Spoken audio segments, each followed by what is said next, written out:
Céspedes, soy doctora en Química Medioambiental y soy una apasionada de la protección de la salud y el medio ambiente y del planeta. Desde que era pequeña siempre tuve una curiosidad innata por saber el porqué de las cosas, cómo funciona todo, y por eso decidí estudiar ciencias, y en particular química, porque todo lo que nos rodea es química. En mi trayectoria profesional he ido siguiendo siempre el camino del agua.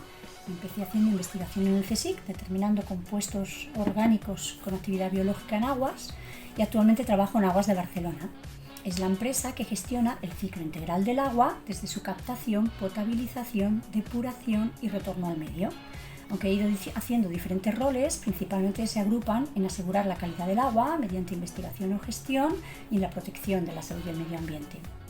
Un tema muy importante es la falta de referentes femeninos en STEM, porque realmente ha habido a lo largo de la historia muchísimas mujeres que han hecho grandes contribuciones en STEM y otras disciplinas, pero no han sido visualizadas o incluso reconocidas hasta hace poco, como por ejemplo Rosalind Franklin, que es quien realmente descubrió la doble hélice del ADN, o Hedy Lamarr, que es la madre del Wi-Fi.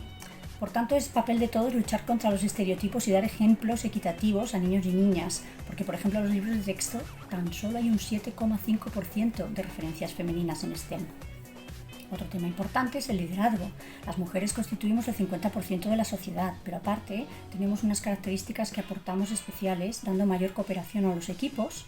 En STEM tenemos una mayor tendencia a hacer proyectos que sean útiles para la sociedad y somos más inclusivas, y especialmente importante en temas de crisis como el cambio climático, porque también tenemos una mayor tendencia a la sostenibilidad y la protección del planeta. Por tanto, el principal mensaje que os quiero dar es que hagáis realmente lo que os apasione.